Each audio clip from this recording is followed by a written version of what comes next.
சீக்கிரமாக குளிர்ச்சி ஸ்நானமானம் செய்துவிட்டு நான் யாதவ பூஜையை தொடங்க வேண்டும். ஆகட்டும்.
இது 7வது வனம். இந்த 7வது வனத்திலே இப்படி நம்மளுடைய ரதமானது வேகமா போய் கொண்டிருக்கிறது. ஆனா இது என்னோட புஷ்ப ரதமானது 5 புறவிகளோடு வேகமாக வானிலோகத்துல பறந்து கொண்டிருக்கிறது. நல்ல ரதத்தை பிடிச்சு அமர்ந்து கொள்ளுங்கள். ரதம் வேகமாக ஓடிக்கொண்டிருக்கிறது. நான் ஓட்டிக்கிறேன். அப்படியே ஆகட்டும்.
தாகம் அதிகமாக விட்டது.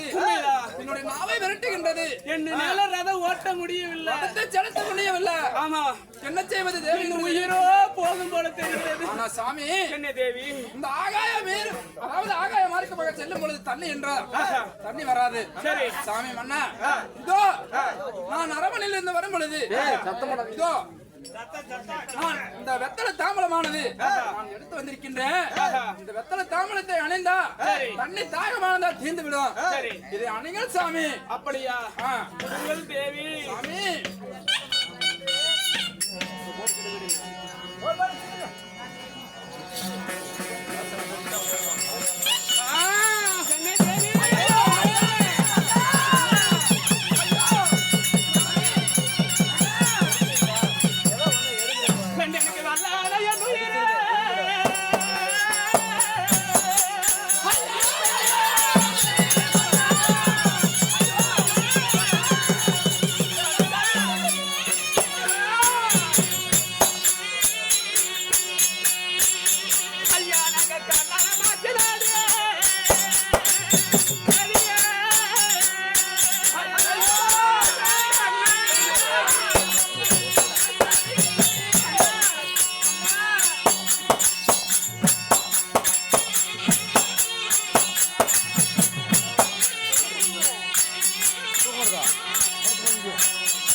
சாப்பிட்டு வந்தேன்.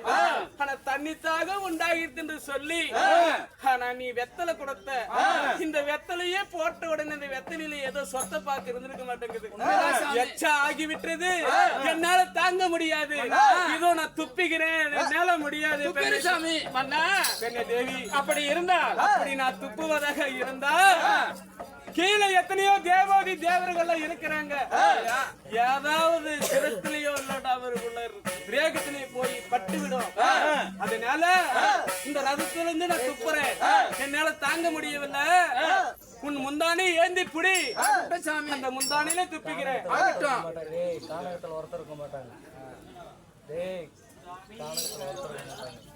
அதாவது இதோ காணக மார்க்கமாக இருக்குது. அதாவது ஊரு நதியிலே துப்புனை ஏதாவது விழுந்துவிடும். இந்த கானக வழியை துப்புறேன். மடிய நல்ல முந்தானி ஏந்தி புடியடி சாமி.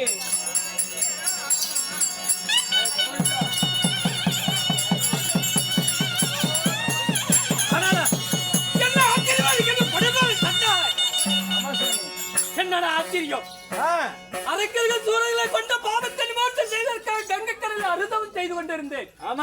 படும்பாவி சண்டாளன் நயவஞ்சகன் என்னுடைய கரங்களிலே எட்டு தம்பளத்தை துப்பிவிட்டு சென்றிருக்கின்றான். படும்பாவி அண்ணவன் 7-14 உலகம் எங்க சென்றாலும் அவனை விடக்கூடாது. அவனோட சிரமானது என்னுடைய வாதத்திலே விட வேண்டும்.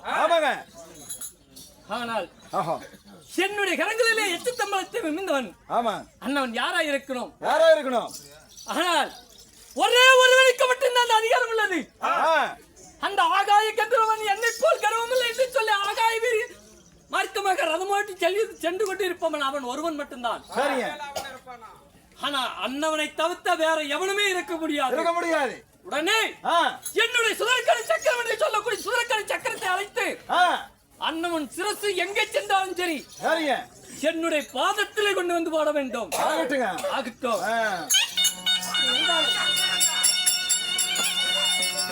ஸ்ரீமந்த நாராயணாகப்பட்டவர் அண்ணவனுடைய கரங்களிலே அரக்கிற சூழல்களை கொண்ட பாவத்தை நிர்மாணத்தில் செய்வதற்காக ஆத்தங்கல்ல அனுபவத்தை குருவத்தை செய்து கொண்டிருந்தார். அப்படி செய்து கொண்டு இருக்கும் பொழுது அந்த ஆகாய மார்க்கமாக செல்லக்கூடிய கந்தர்வனாகப்பட்டவன் அண்ணோட கரங்களிலே எச்சத்தம்பளத்தை உமிழ்ந்து விட்டு சென்று விட்டான். அந்த சாமிக்கு கோபமாகி தன்னுடைய சுதர்கணி சக்கரம் என்று சொல்லக்கூடிய சக்கரத்தை அழைக்க சக்கரமாகப்பட்டது தர்பாராகி வருகிறது. அவர் வந்து அவரால் மத்த கதை அறியாது.